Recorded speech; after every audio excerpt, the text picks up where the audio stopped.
Next week on General Hospital, the surface story is a medical emergency. Drew collapses. Willow grieves. Everyone rallies. But if you look closer, this week is not about a stroke at all. It is about performance, suspicion, and power. Nearly every major plot line revolves around someone playing a role, watching someone else, or quietly repositioning themselves while chaos distracts the room. And the most dangerous player in all of this may be the one everyone currently sees as a victim. Let's break this down carefully, because what's coming is not loud. It's calculated. Willow's performance and the cracks in the illusion.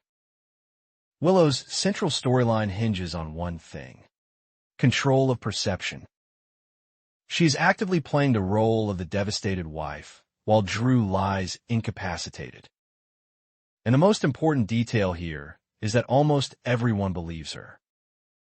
That tells us the writers want the audience to understand just how effective Willow's performance has been so far. This is not emotional grieving.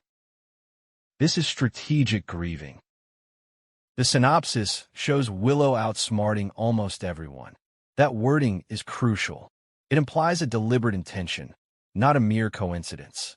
Willow isn't simply surviving a tragedy. She's managing it. And that difference is what sets Kai and Alexis apart. Kai and Alexis are not emotional thinkers. They are pattern readers. They already know Willow had a connection to the earlier shooting involving Drew. That prior knowledge reframes everything.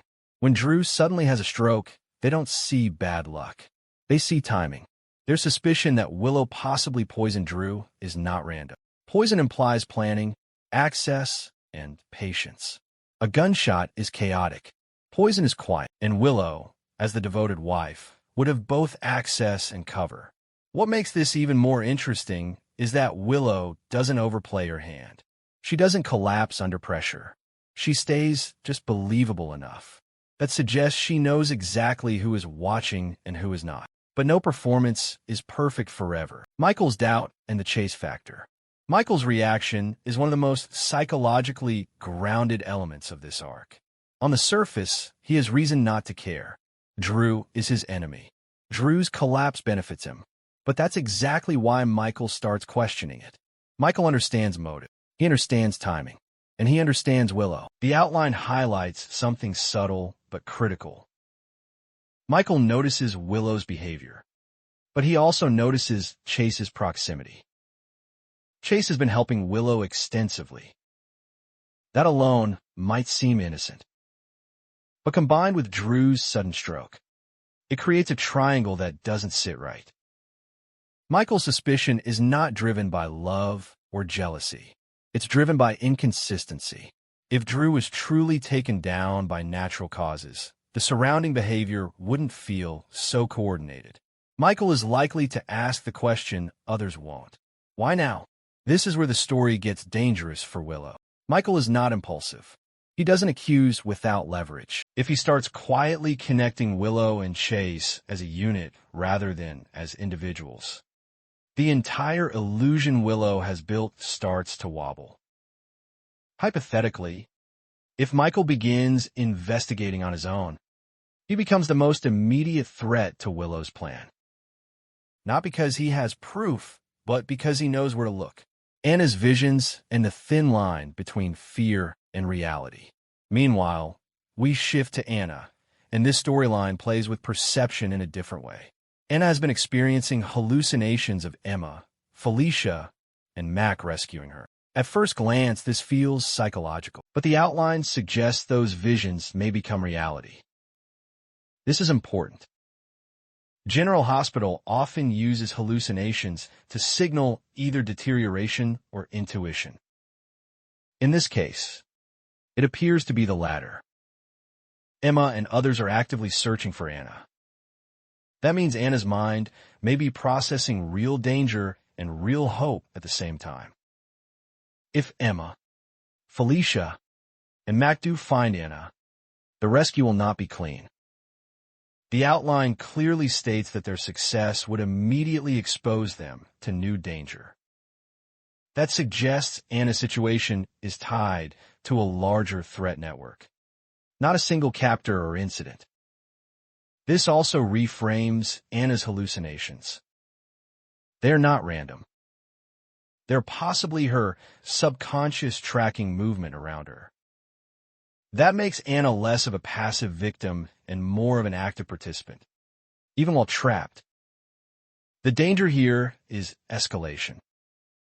Once Anna is found, whoever put her in danger initially will not simply disappear. They will respond. Jason, Britt, and a collapse of trust. Jason's storyline is quieter but potentially explosive. Britt abruptly ends their relationship, and Jason does not accept the explanation. That alone tells us something. Jason trusts patterns, not words. And Britt's behavior breaks pattern. Jason deciding to investigate Britt rather than confront her directly is classic Jason. It shows restraint and suspicion. He likely believes Britt is protecting him by pushing him away, which implies she is entangled in something dangerous. As Jason follows this thread, Cullum enters the picture. This is where the storyline widens. Cullum is not just influencing Britt. He is connected to a secret project tied to Faison.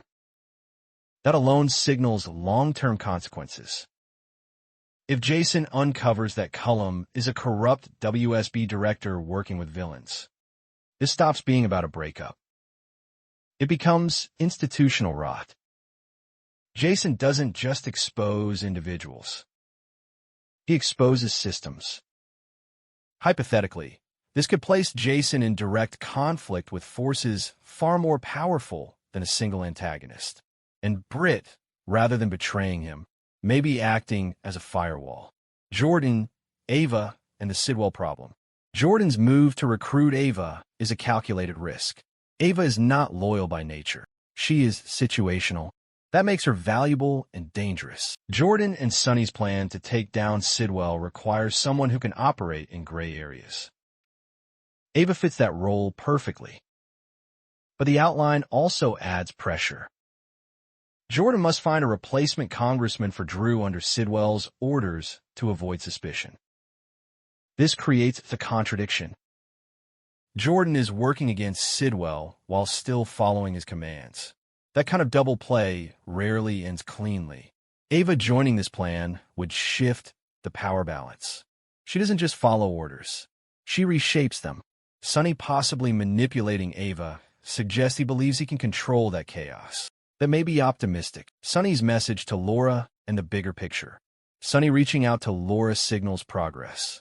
But progress toward what is the real question? There are two possibilities. Either Sonny has successfully maneuvered Ava into alignment, or he has received news related to Michael's freedom. Both options tie back to control. Sonny doesn't share updates unless they change the board. If Sonny has indeed secured Ava, that suggests he believes the Sidwell problem is containable. If the news is about Michael, then Drew's stroke becomes even more suspicious in hindsight. Likely, the truth sits between these outcomes. Sonny may be stacking wins quietly while others are distracted by Drew's condition. Curtis, relief, and Portia's reckoning. Curtis feeling relief over Drew's stroke is uncomfortable, and that's intentional. It shows that Drew's presence was a pressure point. With Drew incapacitated, Curtis can refocus on his own crisis. That crisis is Portia and the identity of her baby's father. Curtis pushing Portia to speed up proof suggests he is done waiting. He wants clarity, even if it hurts. This shift matters. While others exploit chaos, Curtis wants resolution. That puts him emotionally at odds with characters like Willow, who thrive in ambiguity. Conclusion: the calm before exposure. This upcoming week is not about reveals. It's about positioning. Willow is still ahead, but suspicion is forming. Michael is watching. Alexis and Kai are thinking. Jason is digging. Jordan is gambling. Sunny is consolidating. And Anna's danger is moving closer to the surface. The common thread is this: secrets are no longer static. They're being tested. Possibly, Drew's stroke is the catalyst that brings multiple hidden agendas into collision. Likely, Willow's control will slip, not because of one mistake, but because too many people are asking the right questions at the same time. And hypothetically, by the time the truth comes out, the damage will already be done. That's the real tension heading into next week. Not what happened to Drew, but who benefits when everyone is looking the other way.